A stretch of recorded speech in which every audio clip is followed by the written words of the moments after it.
Assalamualaikum warahmatullahi wabarakatuh. Selamat datang di Pesugihan Berantai. Tempat di mana kisah-kisah gelap, perjanjian terlarang, dan harga yang harus dibayar menjadi nyata. Di channel ini, kita akan menyusuri cerita-cerita pesugihan dari berbagai penjuru Indonesia. Cerita yang tidak hanya tentang kekayaan instan, tapi juga tentang tumbal, kutukan, dan akhir yang seringkali lebih mengerikan dari yang dibayangkan.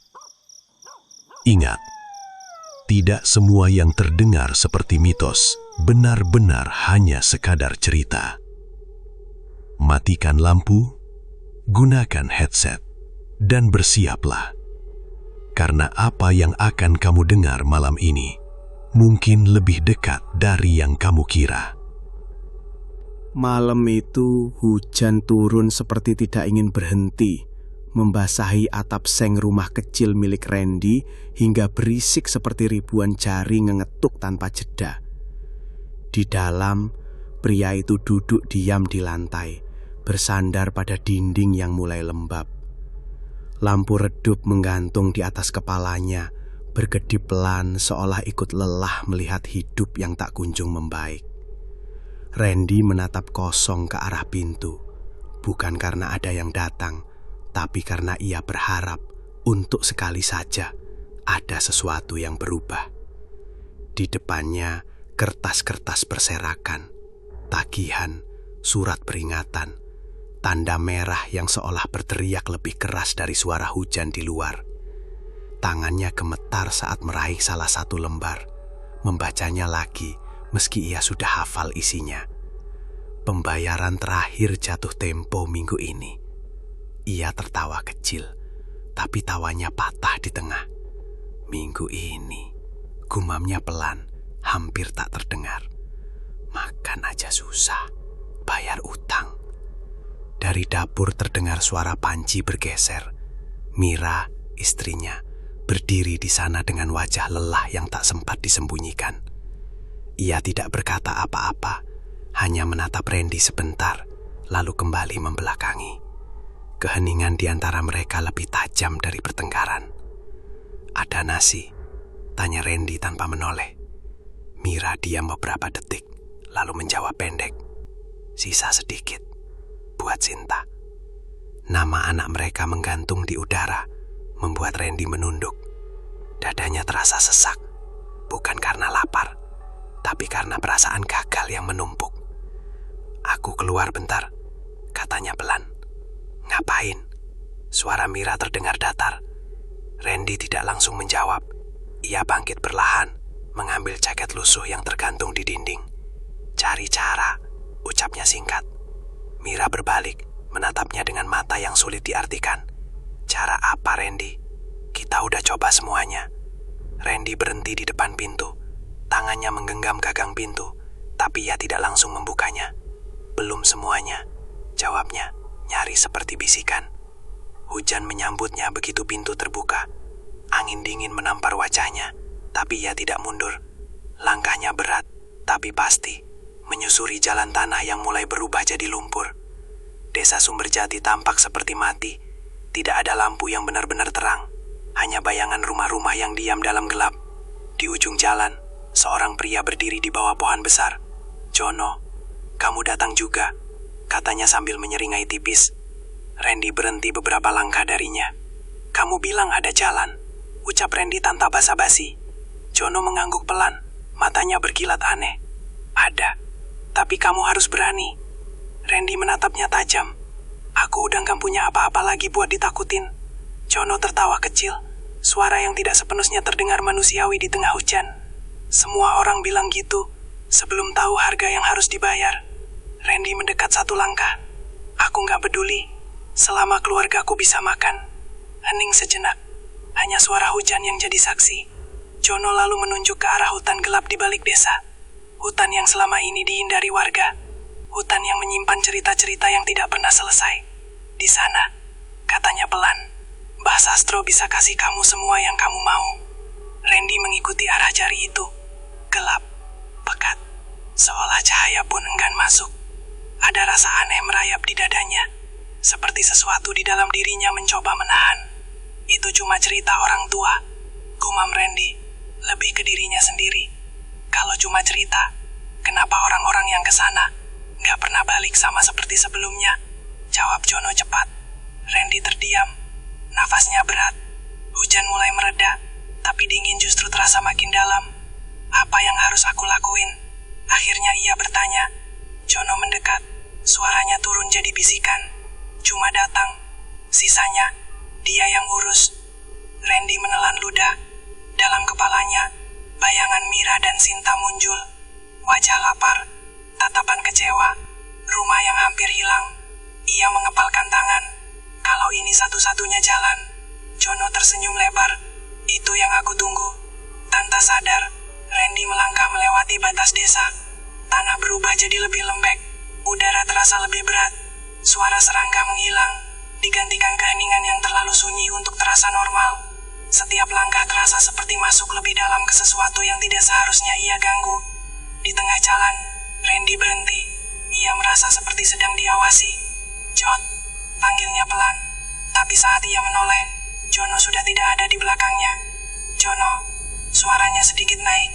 Tidak ada jawaban, hanya suara, bisikan, pelan, dekat, seolah tepat di telinganya. Randy, tubuhnya membeku, nafasnya tercekat. Ia menoleh cepat ke segala arah, tapi yang ada hanya gelap. Siapa? Suaranya bergetar. Bisikan itu kembali, kali ini lebih jelas dan lebih dalam. Kami sudah menunggumu. Jantung Randy berdegup keras, namun anehnya, kakinya justru kembali melangkah, seolah ada sesuatu yang menariknya, memanggilnya lebih dalam. Dan di kejauhan, di antara pepohonan yang rapat, samar terlihat cahaya redup dari sebuah gubuk tua.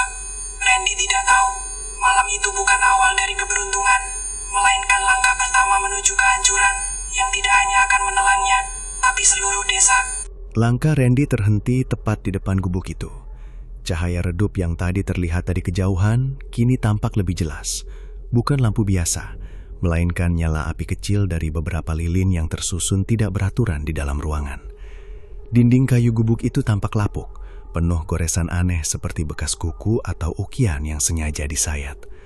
Udara di sekitarnya terasa berat, lembab dan berbau anyir. Bau yang tidak asing, tapi juga tidak ingin dikenali. Randy berdiri diam, dadanya naik turun.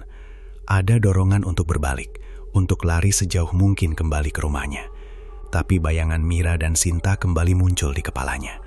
Wajah lapar, suara perut kosong, dan tatapan kecewa yang diam-diam menghantui lebih dari apapun di hutan ini. Tangannya perlahan terangkat, mengetuk pintu kayu itu. Tok, tok, tok. Tidak ada jawaban. Ia hendak mengetuk lagi, tapi pintu itu terbuka sendiri dengan suara berderit panjang, seperti engselnya sudah lama menahan beban yang terlalu berat. Dari dalam, gelap menyambutnya, hanya ditemani cahaya lilin yang berkedip lemah. Masuk. Suara itu muncul dari dalam, serak, dalam, dan terasa seperti datang dari lebih dari satu arah. Randy menelan ludah, lalu melangkah masuk. Di dalam gubuk, udara terasa lebih dingin. Lantai tanah dipenuhi sesajen, bunga layu, mangkuk berisi cairan hitam, dan beberapa benda yang tidak ingin ia kenali terlalu lama. Di tengah ruangan, duduk seorang lelaki tua dengan tubuh kurus dan punggung sedikit membungkuk. Rambutnya panjang, putih kusut, wajahnya sebagian tertutup bayangan. "Mbah, Sastro?" tanya Randy pelan.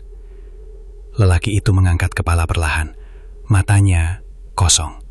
Bukan seperti orang tua biasa, tapi seperti lubang gelap yang menelan cahaya. "Kamu sudah lama dipanggil," jawabnya tenang. Randy terdiam. "Dipanggil?" Mbah Sastro tersenyum tipis.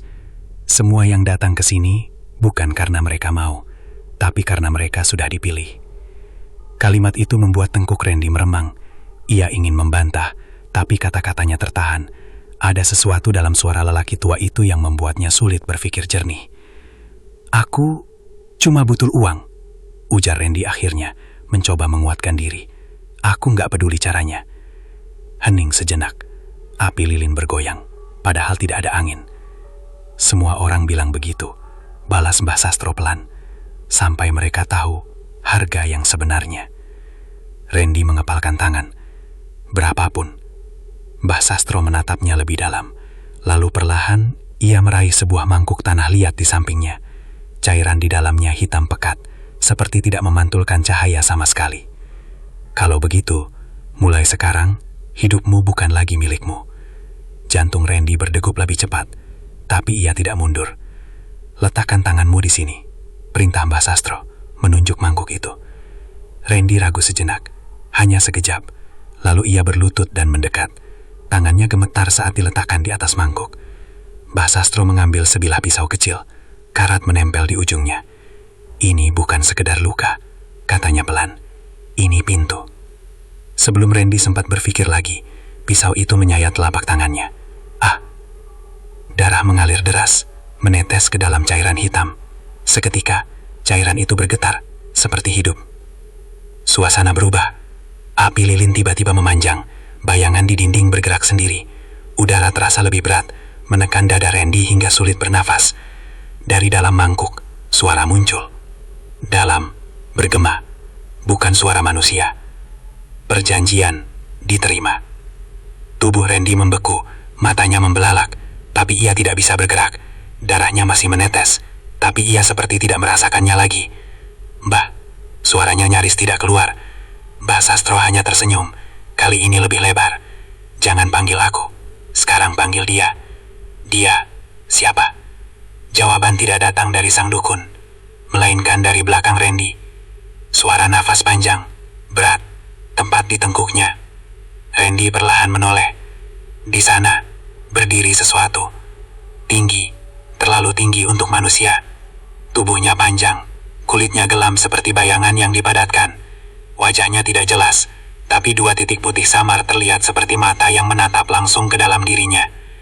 Randy ingin berteriak, tapi suaranya hilang. Makhluk itu membungkuk perlahan, mendekat ke telinganya. Mulai sekarang, aku yang akan menjaga milikmu. Air mata Randy jatuh tanpa ia sadari. Milikku, bisiknya lemah. Makhluk itu diam sejenak, lalu menjawab dengan suara yang lebih dingin dari apapun yang pernah ia dengar. Dan mengambil yang menjadi bagianku. Tiba-tiba, tubuh Randy terhempas ke belakang. Nafasnya kembali, tapi dadanya terasa seperti dihantam sesuatu yang tak terlihat. Ia terbatuk, mencoba memahami apa yang baru saja terjadi. Mbah Sastro bangkit perlahan. Sudah selesai, katanya santai. Sekarang pulang, dan nikmati hasilnya. Randy menatap tangannya. Luka di telapak itu masih terbuka, tapi darahnya sudah berhenti mengalir.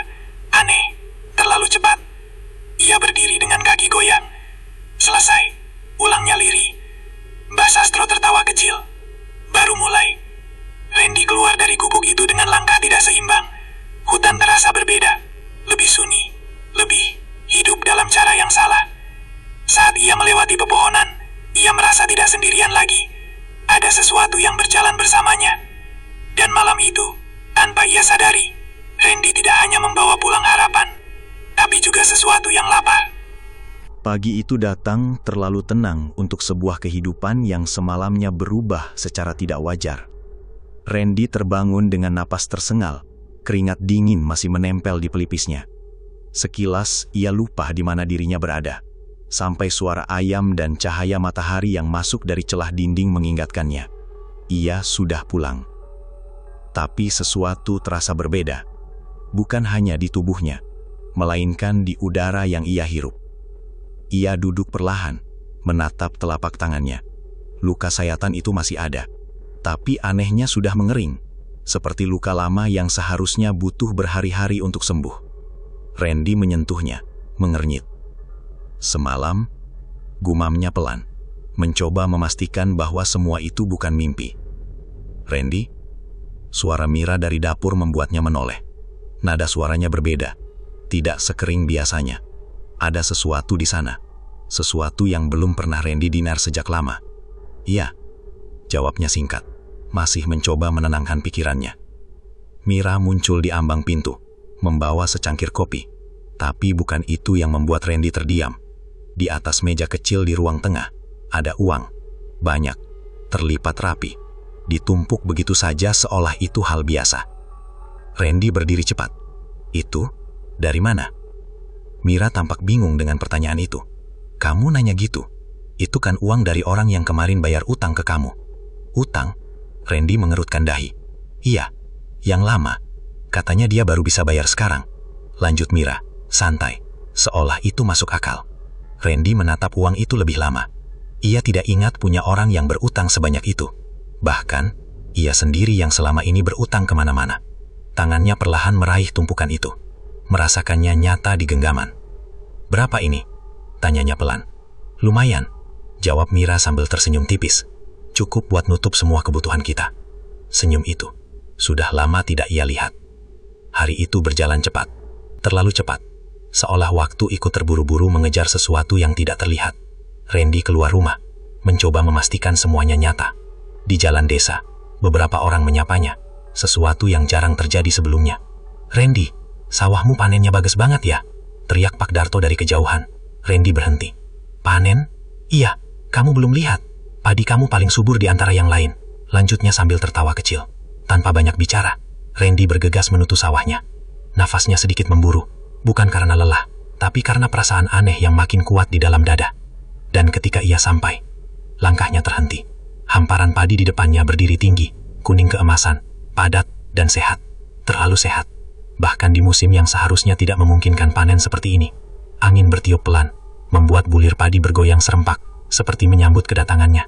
Ini, Randy melangkah masuk, menyentuh batang padi itu. Kuat, berat, nyata.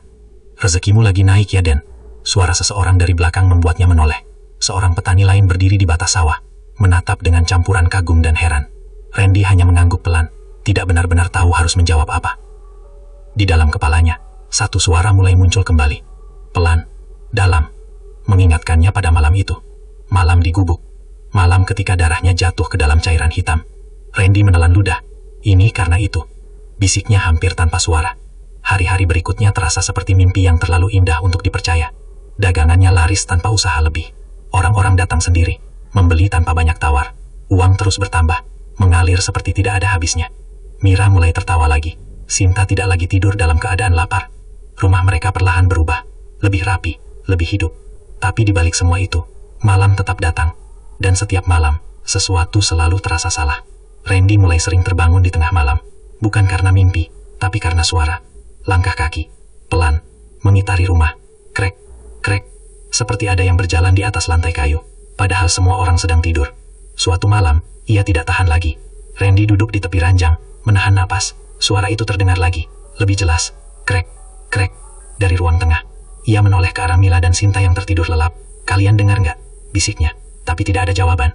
Perlahan, Randy berdiri. Kakinya menyentuh lantai dingin. Setiap langkah terasa berat, seolah ada yang menahannya untuk tetap di tempat. Siapa? Panggilnya pelan, saat mendekati pintu kamar. Tidak ada jawaban, hanya suara langkah itu. Berhenti, tepat di depan pintu. Randy menahan napas, lalu membuka pintu perlahan. Ruang tengah kosong. Tidak ada siapa-siapa, tapi lantai, basah, bukan air biasa. Lebih kental, lebih gelap. Randy menatapnya. Jantungnya mulai berdegup keras. Tangannya gemetar saat ia menyentuh cairan itu dengan ujung jari. Lengket, dan berbau, anyir, darah. Bisiknya pelan. Tiba-tiba, dari sudut ruangan, terdengar suara napas. Randy membeku. Pelan-pelan, ia menoleh. Di sudut gelap, sesuatu berdiri, tinggi, diam, mengawasinya. Tidak bergerak, tapi jelas ada. Randy mundur satu langkah.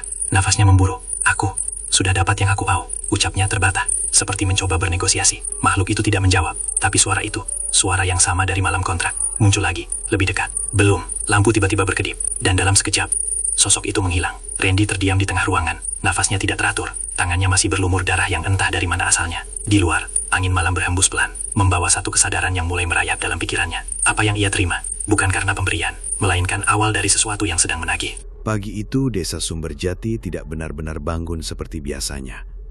Udara terasa lebih berat, seolah sesuatu yang tak terlihat menggantung di antara rumah-rumah kayu dan jalan tanah yang masih basah oleh sisa hujan semalam. Randy berdiri di teras rumahnya, memandangi jalan dengan tatapan kosong. Secangkir kopi di tangannya sudah dingin sejak tadi. Ia tidak benar-benar meminumnya. Kepalanya masih dipenuhi kejadian malam sebelumnya. Lantai basah, bau anyir, dan sosok tinggi yang berdiri diam di sudut ruangan. Randy! Suara teriakan memecah lamunannya. Ia menoleh. Beberapa warga berlari di jalan, wajah mereka panik. Di tengah kerumunan, seorang perempuan menangis histeris. Tubuhnya nyaris jatuh kalau tidak ditahan orang lain. Anakku hilang. Teriaknya berulang-ulang. Randy mengernyit, menaruh cangkirnya. Siapa? Tanyanya saat mendekat. Itu Den, Aldi, anaknya Bu Sari. Jawab Pak Darto dengan napas terengah. Nama itu membuat dada Randy seperti ditekan sesuatu. Aldi, anak kecil yang sering bermain di dekat rumahnya, yang kadang tertawa saat melihat Sinta berlarian di halaman. Sejak kapan?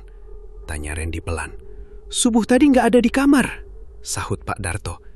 Pintu masih terkunci dari dalam, tapi anaknya hilang. Kalimat itu membuat suasana semakin mencekam. Beberapa warga mulai berbisik, sebagian lain mencoba menenangkan Bu Sari yang terus menangis.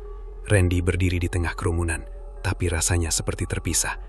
Suara orang-orang terdengar jauh. Yang ia dengar justru suara lain, suara yang familiar, suara dari dalam kepalanya sendiri, pelan, dalam. Yang pertama, Randy menelan ludah. Ia menoleh cepat ke sekeliling, tapi tidak ada yang tampak aneh. Semua orang sibuk dengan kepanikan mereka. Ayo kita cari ke belakang rumah, teriak seseorang. Kerumunan mulai bergerak. Randy ikut berjalan, meski langkahnya terasa berat. Setiap sudut desa kini tampak berbeda di matanya. Lebih gelap, lebih sempit, seolah menyimpan sesuatu yang bersembunyi. Pencarian berlangsung hingga siang. Hutan pinggir desa disisir, sumur diperiksa, bahkan kandang-kandang kosong dibuka satu persatu. Tapi Aldi tidak ditemukan, seolah ia lenyap begitu saja. Ini nggak masuk akal, gumam Pak Hadi sambil mengusap wajahnya. Nggak mungkin anak kecil hilang tanpa jejak. Randy diam, matanya menatap ke arah hutan di kejauhan. Hutan yang semalam ia masuki, hutan yang kini terasa seperti menatap balik ke arahnya. Randy, panggil Pak Hadi tiba-tiba. Kamu tadi malam kemana? Pertanyaan itu membuat jantung Randy berdetak lebih cepat. Ia menoleh, mencoba terlihat tenang. Di rumah? Yakin? Suara Pak Hadi sedikit menekan. Randy mengangguk cepat. Iya, kenapa? Pak Hadi tidak langsung menjawab. Ia hanya menatap Randy beberapa detik lebih lama, lalu menghela napas. Nggak apa-apa, cuma nanya. Tapi tatapan itu cukup untuk membuat Randy merasa tidak nyaman. Menjelang sore, pencarian dihentikan sementara. Warga kembali ke rumah masing-masing dengan wajah tegang. Desa yang biasanya ramai, kini terasa sunyi dengan cara yang berbeda. Sunyi yang penuh ketakutan. Randy pulang dengan langkah lambat. Di depan rumahnya, ia berhenti sejenak. Entah kenapa, ada perasaan enggan untuk masuk, seolah ada sesuatu di dalam yang sedang menunggunya. "Pak!" Suara kecil Sinta dari dalam membuatnya tersentak. Ia membuka pintu. "Kenapa, Nak?" Jawabnya, berusaha terdengar biasa. Sinta berdiri di ruang tengah, memegang boneka lusuhnya. Wajahnya pucat, matanya sedikit membesar. "Tadi, ada yang manggil aku," katanya pelan. Randy membeku. "Siapa?" Sinta menggeleng. "Nggak tahu, tapi suaranya dari bawah lantai." Dada Randy langsung terasa dingin. Ia menatap lantai kayu itu. Ingatan semalam kembali menghantam. Cairan gelap, bau darah, dan sesuatu yang bergerak di sudut. "Itu cuma suara tikus," jawabnya cepat, meski ia sendiri tidak percaya. Sinta tidak terlihat yakin. "Tapi dia manggil namaku, Pak." Randy tidak menjawab. Ia hanya mengusap kepala anaknya pelan, lalu menyuruhnya masuk ke kamar. Malam datang lebih cepat dari biasanya, dan bersama malam, rasa gelisah itu kembali. Randy berbaring di kasur, tapi matanya tidak terpejam. Ia menatap langit-langit, mendengarkan setiap suara sekecil apapun. Mira di sampingnya sudah tertidur, napasnya teratur, tapi Randy tidak bisa. Lalu suara itu datang lagi. Krek, krek, langkah kaki, lebih jelas dari sebelumnya. Randy duduk berlahan. Kali ini, ia tidak menunggu lama. Ia berdiri dan berjalan keluar kamar. "Kalau ini kamu, tunjukin diri kamu," gumamnya dengan suara rendah. Langkahnya berhenti di ruang tengah. Sunyi, terlalu sunyi, tapi ada sesuatu yang berbeda. Udara terasa lebih dingin. Bau anyir itu kembali, lebih kuat. Randy menelan ludah. "Aku tahu kamu di sini." Tidak ada jawaban, hingga suara lain muncul. Tangisan, pelan, seperti anak kecil. Randy membeku. Suara itu datang dari sudut ruangan. Perlahan, ia menoleh. Di sana, berdiri seorang anak kecil. Tubuhnya basah. Pakaian yang dikenakan sama seperti yang terakhir kali Randy lihat pagi tadi. Wajahnya pucat, matanya hitam pekat tanpa bagian putih. "Ah, Aldi," suara Randy bergetar. Anak itu tidak menjawab. Ia hanya berdiri, menatap. Air menetes dari tubuhnya ke lantai. Tapi yang jatuh bukan hanya air. Ada bercak gelap, lebih kental, lebih merah. Randy mundur satu langkah. Napasnya mulai tidak teratur. Aku enggak. Ucapnya terbata, seolah mencoba menjelaskan sesuatu yang bahkan ia sendiri belum sepenuhnya pahami. Tiba-tiba, kepala Aldi miring perlahan. Dan dari mulutnya, keluar suara. Bukan suara anak kecil, melainkan suara berat, dalam, yang Randy kenal. Ini baru awal, lampu berkedip keras, dan dalam sekejap, sosok itu hilang. Randy berdiri sendiri di tengah ruangan, tubuhnya gemetar, tangannya dingin, tapi keringat mengalir deras di wajahnya. Di lantai, bekas air dan darah itu masih ada, nyata, tidak bisa disangkalkan lagi. Randy menatap kosong ke arah sudut tadi, dan untuk pertama kalinya, ia benar-benar mengerti, apa yang diambil bukan akan berhenti di satu nyawa. Hari-hari setelah hilangnya Aldi, tidak lagi berjalan seperti biasa. Desa Sumberjati seolah kehilangan ritmenya. Pagi datang tanpa suara canda anak-anak, sore berlalu tanpa obrolan santai di teras rumah.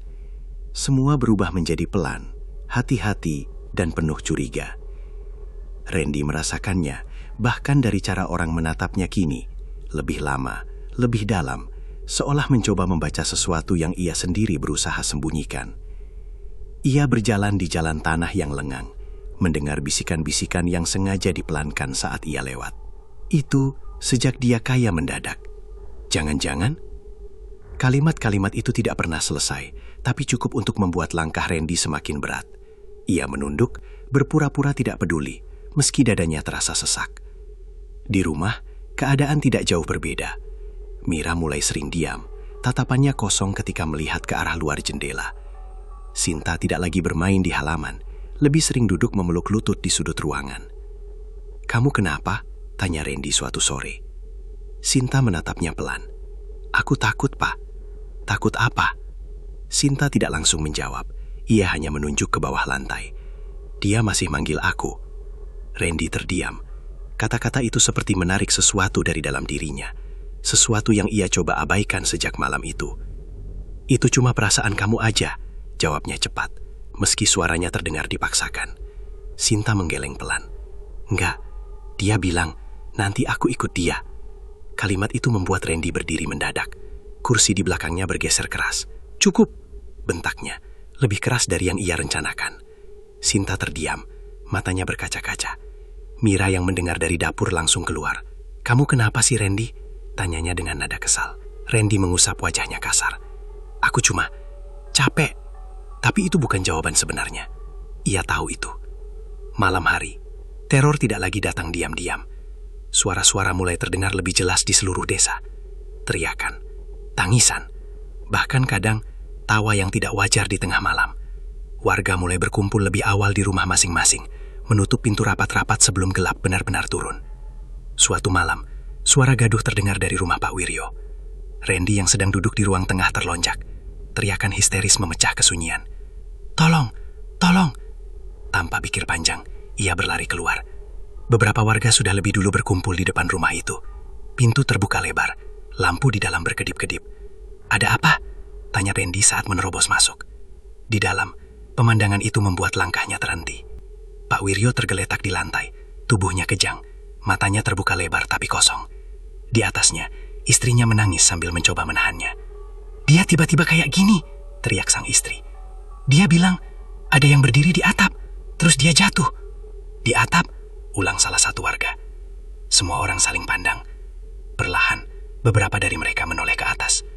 Atap rumah itu sunyi, terlalu sunyi. Namun Pak Hadi, yang berdiri di dekat jendela, tiba-tiba mundur satu langkah. "Barusan, aku lihat sesuatu," katanya pelan. "Apa?" tanya Randy cepat. Pak Hadi tidak langsung menjawab. Wajahnya pucat.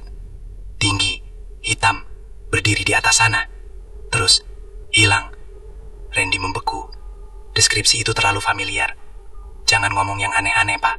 Sela seseorang mencoba menenangkan. Tapi suasana sudah berubah. Ketakutan mulai menyebar seperti api yang menyentuh jerami kering. Pak Wiryo tiba-tiba berhenti kejang. Tubuhnya diam. "Pak," istrinya mengguncangnya. Tidak ada respon. Matanya masih terbuka, tapi kosong. Dia Dia udah nggak ada. Bisik seseorang. Tangisan pecah di dalam rumah itu. Randy berdiri di sana.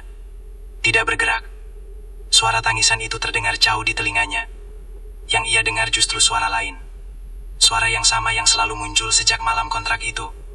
Masih kurang. Randy menutup matanya sejenak, mencoba menolak suara itu. Bukan aku. Bisiknya dalam hati.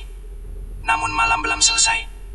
Beberapa hari berikutnya, kejadian demi kejadian terus terjadi. Ada yang sakit tanpa sebab. Ada yang mengigau menyebut nama-nama yang sudah hilang. Bahkan ada yang mengaku melihat bayangan berdiri di sudut rumah mereka setiap tengah malam.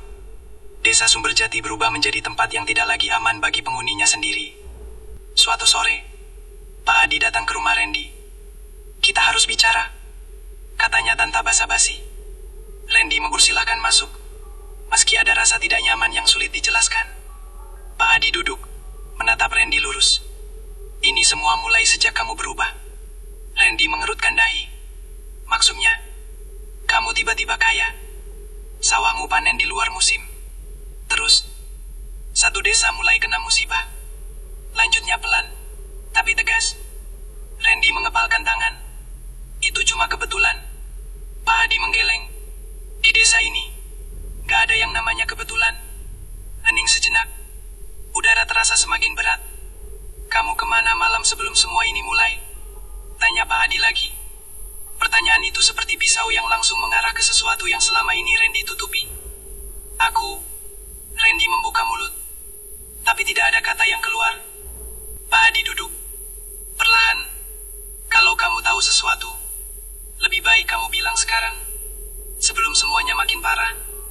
Randy hanya diam. Pak Adi menatapnya lama, lalu berbalik keluar.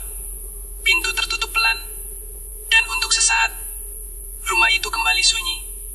Namun tidak lama, dari belakang, tempat di dekat telinga Randy, suara itu kembali muncul. Lebih jelas, lebih dekat. "Katakan saja, mereka juga akan jadi milikku." Randy tersentak, langsung menoleh. Tidak ada siapa-siapa, tapi bayangan di dinding bergerak, bukan mengikuti cahaya, melainkan bergerak sendiri. Randy mundur perlahan, napasnya memuru. Di luar, langit mulai gelap, dan di dalam desa itu, teror tidak lagi sekedar datang, ia sudah menetap. Malam itu Randy tidak menunggu lebih lama lagi. Ketakutan yang selama ini ia tahan akhirnya berubah menjadi sesuatu yang lebih kasar. Amarah yang bercampur panik. Desa Sumberjati sudah tidak bisa dikenali, dan setiap kejadian seperti menuding langsung ke arah dirinya, meski tidak ada yang benar-benar berani mengatakannya terang-terangan. Tapi Randy tahu, ia merasakannya di setiap tatapan, di setiap bisikan yang berhenti saat ia lewat. Dan yang lebih mengganggu, suara itu tidak pernah berhenti. Ia berdiri di depan rumah, menatap gelapnya jalan menuju hutan. Tidak ada hujan malam ini, tapi udara terasa lebih dingin dari biasanya. Sunyi, terlalu sunyi. "Aku harus tahu," gumamnya pelan. Dari dalam rumah, Mira memanggil, "Randy, mau kemana lagi?" Randy tidak langsung menjawab. Tangannya sudah menggenggam jaketnya. "Aku ada urusan." "Urusan apa malam-malam gini?" Nada suara Mira berubah. Ada ketegangan di sana. "Sejak semua ini terjadi, kamu terus pergi tanpa bilang jelas." Randy menoleh sedikit, tapi tidak benar-benar melihatnya. "Kalau aku nggak pergi, semua ini nggak akan berhenti." Mira terdiam beberapa detik. "Kamu tahu sesuatu ya?" Pertanyaan itu menggantung, berat. Randy menutup matanya sejenak. "Aku cuma mau cari jawaban," ucapnya akhirnya. "Jawaban, atau kamu yang mulai semua ini?" Suara Mira terdengar lebih pelan, tapi justru lebih menusuk. Randy membeku, namun ia tidak menjawab. Ia hanya membuka pintu dan melangkah keluar, meninggalkan pertanyaan itu menggantung di dalam rumah. Langkahnya cepat, hampir seperti dikejar sesuatu. Jalan desa yang biasanya ia kenal, kini terasa asing. Setiap sudut tampak lebih gelap. Setiap bayangan seolah bergerak saat ia tidak benar-benar melihat. Semakin dekat ke hutan, udara berubah. Lebih lembab, lebih berat, dan entah kenapa, lebih familiar.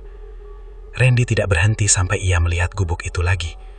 Cahaya lilin masih menyala di dalam, sama seperti pertama kali ia datang, seolah waktu tidak bergerak di tempat itu. Tanpa ragu, ia mendorong pintu. "Mbah," suaranya keras, memecah keheningan. Di dalam, Mbah Sastro duduk di tempat yang sama, tidak berubah, tidak bergeser sedikit pun. "Kamu datang lebih cepat dari yang aku kira," katanya tenang, seolah sudah menunggu. Randy mendekat dengan napas berat. "Hentikan semua ini." Mbah Sastro mengangkat alis tipis. "Hentikan apa?" "Jangan pura-pura nggak tahu," bentak Randy. "Orang-orang hilang, mati, desa jadi kacau. Ini semua gara-gara kontrak itu kan?" Hening sejenak, api lilin bergoyang pelan. Mbah Sastro tersenyum tipis. "Akhirnya kamu mulai melihat." Randy mengepalkan tangan. "Aku nggak minta ini." "Kamu minta," jawab Mbah Sastro cepat. "Kamu minta kekayaan, kamu minta jalan keluar, dan kamu bilang kamu nggak peduli caranya." Kalimat itu menghantam Randy lebih keras dari bentakan apapun. Ia mundur satu langkah, napasnya tersendat. "Aku nggak tahu kalau harganya," suaranya melemah. "Harga?" Mbah Sastro tertawa pelan. "Kamu pikir semua ini gratis?" Randy menatapnya, matanya mulai memerah. "Cukup, bilang sama aku, gimana cara berhentinya?" Mbah Sastro diam sejenak, lalu ia berdiri berlahan, tubuhnya yang kurus tampak lebih tinggi dalam cahaya lilin yang bergetar. "Kontrak darah tidak bisa dihentikan," katanya tenang, "hanya bisa dijalankan sampai selesai." Randy menggeleng cepat. "Selesai itu kapan?" Ketika dia puas, seolah menjawab, udara di dalam gubuk tiba-tiba berubah, suhu turun drastis. Napas Randy terlihat seperti asap tipis. Ia merasakan sesuatu di belakangnya lagi, pelan tapi pasti. "Dia," bisik Randy tanpa berani menoleh. Mbah Sastro tidak menjawab, ia hanya menatap ke arah yang sama, seolah menyambut kehadiran itu. "Dia bukan milikku," lanjutnya pelan. "Dia penjaga perjanjian, dia memastikan semua yang sudah disepakati terpenuhi." Randy akhirnya menoleh, dan di sana sosok itu muncul lagi, lebih jelas dari sebelumnya. Tinggi menjulang hampir menyentuh langit-langit gubuk. Tubuhnya seperti bayangan yang dipadatkan, bergerak perlahan meski tampak diam. Wajahnya masih tidak jelas, tapi tatapannya terasa menembus. Randy mundur cepat. Aku gak mau lagi. Ambil semuanya kembali." Makhluk itu tidak bergerak, tapi suaranya muncul, dalam, berat, menggetarkan dada. "Tidak ada yang dikembalikan." Randy gemetar. "Aku akan bayar, apapun, uang, tanah. Bukan itu yang kau janjikan." Kalimat itu membuat tubuh Randy lemas. Ia menoleh ke Mbah Sastro, matanya penuh keputusasaan. "Tolong aku." Mbah Sastro hanya tersenyum tipis. "Aku sudah bilang, yang mahal bukan kekayaan, tapi bayarnya." Randy jatuh berlutut, tangannya mencengkram lantai tanah. "Kalau aku mati, semua ini berhentikan?" Tanyanya putus asa. Hening, lalu makhluk itu menjawab, "Tidak." Randy mengangkat wajahnya perlahan, air matanya jatuh tanpa ia sadari. "Kontrakmu tidak hanya tentang dirimu." Jantungnya terasa berhenti. "Maksudnya?" Mbah Sastro melangkah mendekat, suaranya hampir seperti bisikan. "Sejak kamu setuju, kamu tidak hanya memberi dirimu sendiri." Ia berhenti sejenak, lalu menatap Randy lurus. Tapi seluruh desa, Randy membeku. Semua suara di kepalanya hilang seketika. Hanya satu kalimat itu yang tersisa, berulang, menghantam tanpa henti. Seluruh desa, tubuhnya mulai gemetar hebat. Nafasnya tidak teratur. "Itu nggak mungkin," bisiknya lemah. Makhluk itu bergerak sedikit lebih dekat. Udara semakin dingin. "Semua akan menjadi bagian." Randy menutup telinganya, tapi suara itu tidak berasal dari luar. "Berhenti, berhenti," gumamnya, hampir seperti orang kehilangan akal. Mbah Sastro kembali duduk dengan tenang. "Sekarang kamu tahu." Randy perlahan bangkit, tapi kakinya goyah. "Harus ada cara," katanya putus asa. "Harus ada." Mbah Sastro tidak langsung menjawab. Ia hanya menatap api lilin yang mulai mengecil. "Ada satu cara," katanya akhirnya. Randy langsung menoleh. "Apa?" Namun sebelum jawaban itu benar-benar terasa seperti harapan, senyum di wajah Mbah Sastro berubah, lebih dingin, lebih dalam. Cara yang tidak semua orang sanggup lakukan. Randy menelan ludah, dadanya naik turun. "Apapun," katanya tanpa ragu. Di belakangnya, makhluk itu berdiri diam, menunggu, seolah sudah tahu apa yang akan terjadi selanjutnya. Malam itu turun lebih cepat dari biasanya, seolah langit sengaja mematikan cahaya sebelum waktunya. Desa Sumberjati tenggelam dalam gelap yang tidak wajar. Bukan sekadar ketiadaan lampu, tapi seperti sesuatu yang menelan cahaya dari dalam. Randy berdiri di dalam rumahnya. Tubuhnya masih gemetar setelah pertemuan terakhir di gubuk itu. Kata-kata Mbah Sastro terus berputar di kepalanya, tidak memberi ruang untuk tenang. Seluruh desa. Ia menutup wajahnya dengan kedua tangan, napasnya berat. Dari dalam kamar, suara Mira terdengar pelan. "Randy, di luar ramai banget." Ia mengangkat kepala. Benar saja, dari kejauhan terdengar suara langkah kaki, teriakan, dan bisikan panik yang semakin mendekat. Randy melangkah ke pintu, membukanya perlahan. Puluhan warga berkumpul di depan rumahnya. Wajah-wajah yang dulu ramah kini berubah tegang, penuh curiga, bahkan marah. Pak Hadi berdiri di depan, menatap Randy tanpa ragu. "Kita harus bicara sekarang." Randy diam beberapa detik, lalu mengangguk kecil. "Masuk." "Tidak," potong Pak Hadi tegas. "Di sini saja. Semua harus dengar." Kerumunan bergumam. Suasana terasa panas meski udara malam dingin. "Kamu tahu apa yang terjadi di desa ini," lanjut Pak Hadi. "Dan kami yakin kamu juga tahu kenapa." Randy menelan ludah. Ia melihat satu persatu wajah di depannya. Orang-orang yang ia kenal sejak kecil, kini menatapnya seperti orang asing. "Aku," suaranya tertahan. "Aku cuma..." "Jangan bohong," teriak seseorang dari belakang. "Sejak kamu kaya, semua ini mulai." "Iya, ini bukan kebetulan," sahut yang lain. Suara-suara mulai meninggi. Tekanan itu datang dari segala arah. Mira keluar dari dalam rumah, berdiri di samping Randy. "Kalian gak bisa nuduh sembarangan. Kalau bukan dia, siapa lagi?" balas seorang warga. Randy menutup matanya sejenak. Kepalanya terasa berdenyut. Suara-suara itu bercampur dengan suara lain. Suara yang lebih dalam, lebih pelan, tapi justru lebih jelas. "Biarkan mereka." Randy membuka mata. Lampu di sekitar rumah tiba-tiba berkedip. Sekali, dua kali, lalu padam. Gelap menelan semuanya. "Lampunya kenapa?" teriak seseorang. Suasana langsung kacau. Beberapa warga menyalakan senter, tapi cahaya mereka terasa lemah, seperti ditelan kegelapan. Randy berdiri kaku. Ia tahu apa yang datang. Dari atas, terdengar suara. Gesekan, pelan, seperti sesuatu bergerak di atas atap rumah. Krek, krek. Semua orang terdiam. "Dengarkah itu?" bisik seseorang. Pak Hadi mengangkat senter, mengarahkannya ke atas. Cahaya itu hanya menangkap bayangan yang bergerak terlalu cepat untuk dipahami. Lalu, sosok itu muncul, tinggi, hitam, berdiri di atas atap, membungkuk sedikit, seolah memperhatikan kerumunan di bawahnya. Beberapa warga langsung mundur. "Itu apa?" Suara seseorang bergetar. Randy tidak bergerak, matanya terpaku pada sosok itu. Makhluk itu perlahan mengangkat kepalanya, dan dalam sekejap, ia menghilang. Teriakan pecah. "Astaga, apa itu?" Belum sempat siapapun bergerak. Dari tengah kerumunan, seseorang terangkat. Tubuhnya terseret ke atas, tanpa ada yang menyentuh. "Tolong!" jeritnya. Tangan-tangannya menggapai udara kosong. Dalam hitungan detik, tubuh itu lenyap ke kegelapan di atas. Suara jatuh terdengar keras di belakang rumah. Brak, beberapa orang berlari ke arah suara itu. Randy ikut, meski kakinya terasa berat. Di tanah, tubuh itu tergeletak. Diam, tidak bergerak. Mata terbuka lebar. Wajahnya membeku dalam ekspresi ketakutan yang tidak bisa dijelaskan. Darah berlahan mengalir dari kepalanya, menghitam di tanah basah. Dia udah mati," bisik seseorang. Tangisan mulai terdengar. Orang-orang mundur. Sebagian berlari pulang, sebagian hanya berdiri kaku. Randy menatap tubuh itu tanpa berkedip. Napasnya tidak teratur. "Ini gara-gara aku," bisiknya pelan. Di belakangnya, suara itu kembali, lebih dekat, lebih jelas. "Satu." Randy menutup matanya kuat-kuat, berhenti. Namun malam belum selesai. Dari arah lain desa, teriakan kembali terdengar. "Di sini juga, tolong." Lalu dari sisi lain, ada yang kesurupan. "Pegang dia." Suara-suara itu saling bertabrakan, menciptakan kekacauan yang tidak terkendali. Desa Sumberjati berubah menjadi tempat yang dipenuhi teror dalam satu malam. Randy berlutut di samping tubuh yang tergeletak itu. Tangannya gemetar. "Aku gak minta ini," katanya pelan. Suaranya hampir hilang. Namun jawaban itu tidak datang dari manusia, melainkan dari kegelapan di sekelilingnya. Sudah dimulai. Randy mengangkat wajahnya perlahan. Di kejauhan, di antara rumah-rumah yang gelap, sosok tinggi itu berdiri lagi. Tidak sendiri. Di sekelilingnya, bayangan-bayangan lain mulai terbentuk, seperti sesuatu yang bertambah, berkembang. Dan malam itu, Randy akhirnya benar-benar mengerti. Ini bukan lagi tentang satu tumbal, bukan lagi tentang satu kesalahan. Ini adalah sesuatu yang sudah lepas, dan tidak akan berhenti. Pagi setelah malam berdarah itu datang tanpa rasa lega.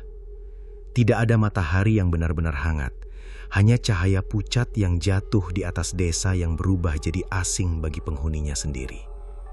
Sumber Jati seperti menahan napas. Pintu-pintu tertutup, jendela-jendela hanya terbuka sedikit, dan orang-orang memilih berbisik daripada berbicara. Di beberapa sudut, bekas darah masih terlihat menghitam di tanah, seperti noda yang sengaja tidak mau hilang.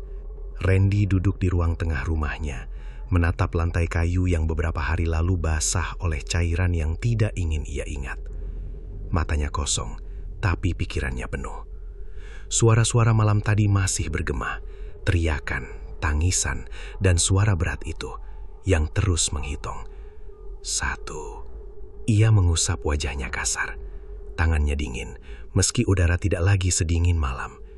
Ini nggak bisa dibiarkan, gumamnya. Dari dapur, Mira memperhatikannya tanpa bicara. Wajahnya pucat, matanya merah karena kurang tidur. Sinta duduk di sampingnya, memeluk boneka, tapi tidak lagi seperti anak kecil yang mencari kenyamanan. Tatapannya kosong, terlalu diam. "Kamu mau kemana lagi?" tanya Mira akhirnya. Suaranya pelan, tapi penuh tekanan. Randy mengangkat kepala. "Aku harus ke sana lagi." Mira langsung menggeleng.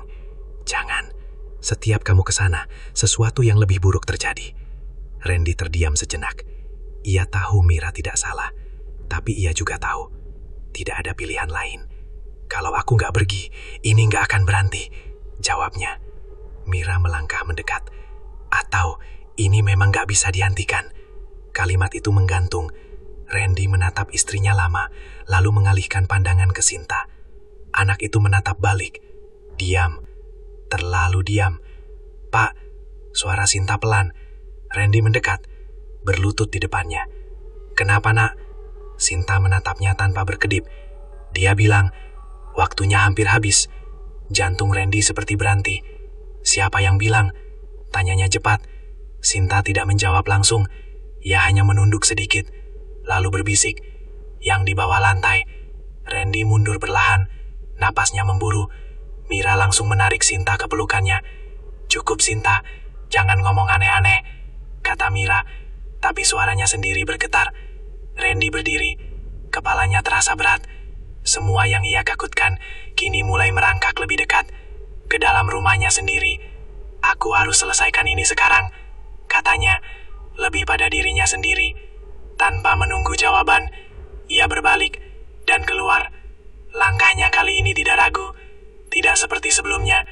Ketakutan masih ada, tapi tertutup oleh satu hal yang lebih kuat, kesadaran bahwa ia sudah kehabisan waktu. Hutan menyambutnya dengan sunyi yang sama. Gubuk itu masih di sana, seperti selalu menunggu. Randy masuk tanpa mengetuk.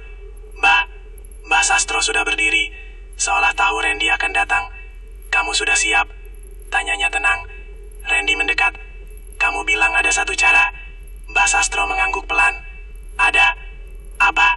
Suara Randy tegas, tapi ada getar yang tidak bisa disembunyikan. Hening sejenak. Abi lilin di sekitar mereka bergerak pelan, seolah ikut mendengar. "Kamu harus mengganti semua yang sudah diambil," kata Mbah Sastro akhirnya. Randy mengernyit. "Ganti?"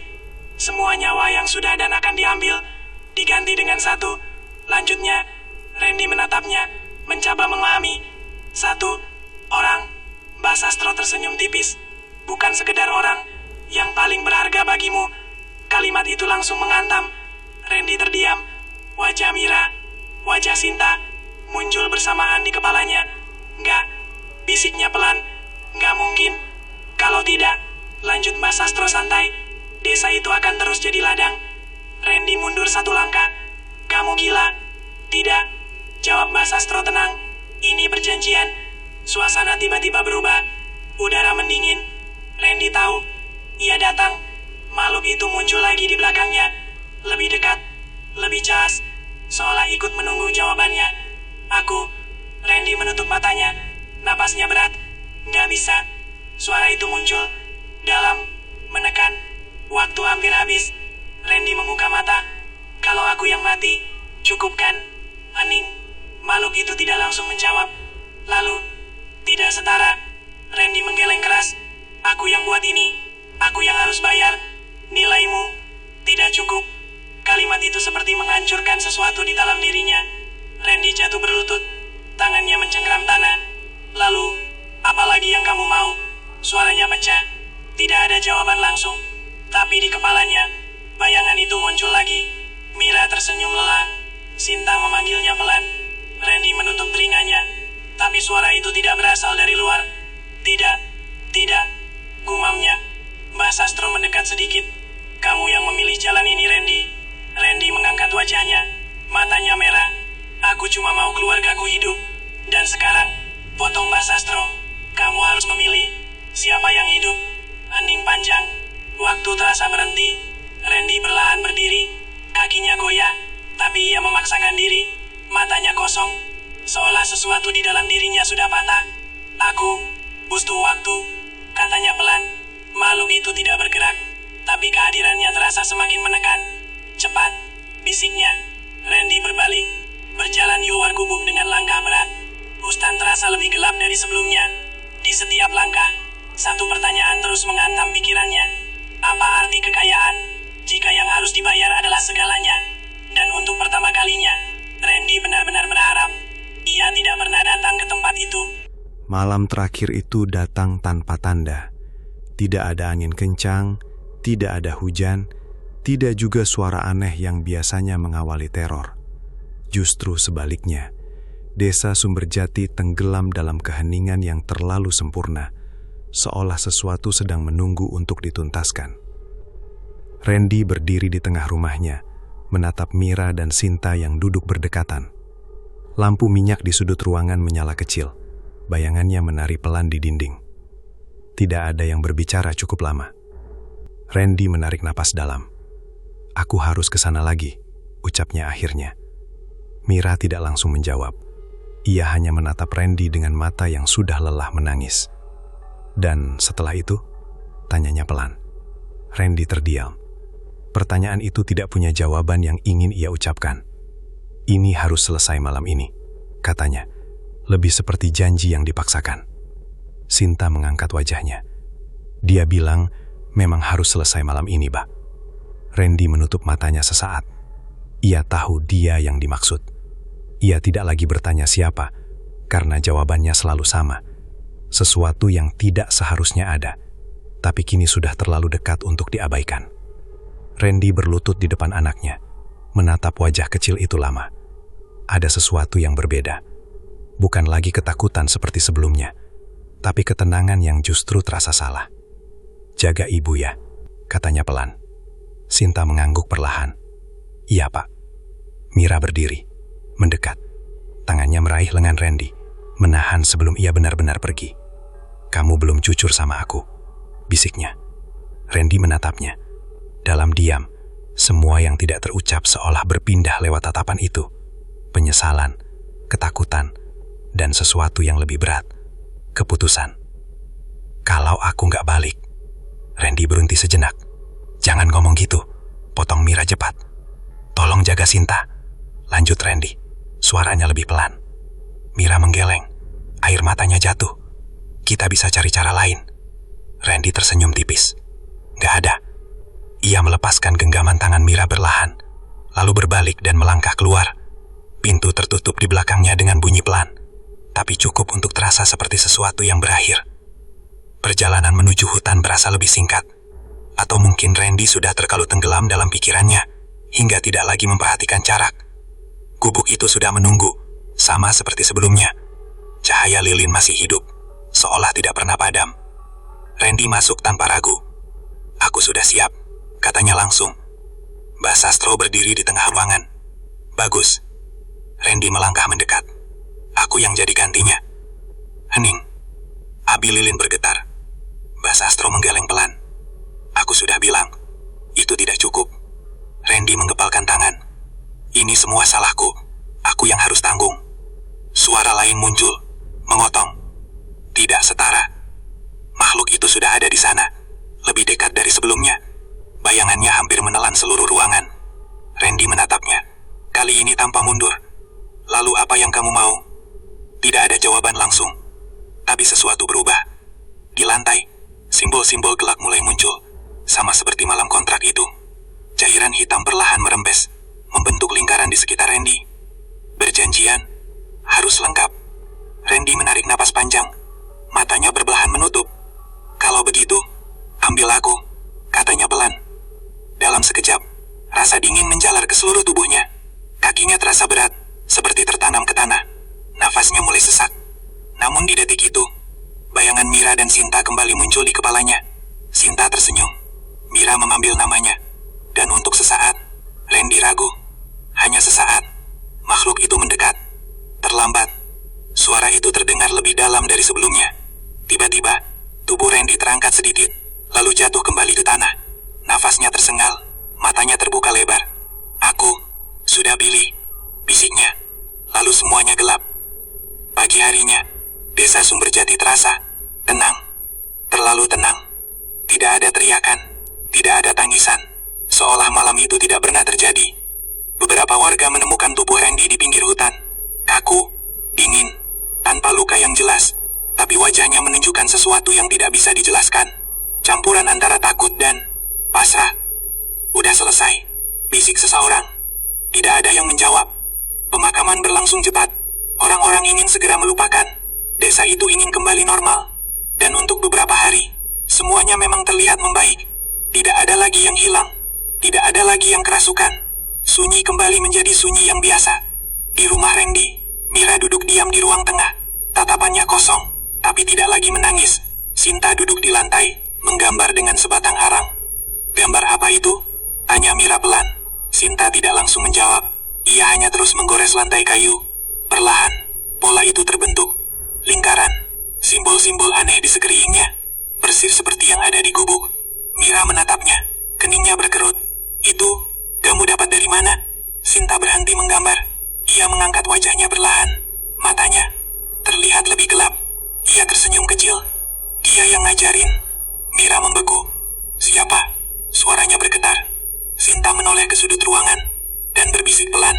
"Sekarang, aku yang jaga perjanjian." Lampu di rumah itu berkedip. Sekali, dua kali, lalu padam. Dan dalam gelap itu, sesuatu yang lama mulai hidup kembali. Karena kontrak itu tidak benar-benar selesai. Itulah kisah dari pesugihan berantai malam ini. Sebuah cerita yang mengingatkan kita bahwa tidak ada jalan pintas tanpa harga. Jika kamu merasa cerita ini mencekam, jangan lupa tekan tombol like, subscribe, dan bagikan ke temanmu. Siapa tahu mereka juga berani mendengarnya. Tulis di kolom komentar, menurut kamu, apakah semua ini hanya kebetulan atau memang ada sesuatu yang bekerja di baliknya? Saya pamit, dan ingat, jika suatu saat kamu ditawari kekayaan tanpa usaha, pastikan kamu siap dengan apa yang akan diminta sebagai gantinya. Wassalamualaikum warahmatullahi wabarakatuh. Sampai jumpa di cerita berikutnya di Pesugihan Berantai.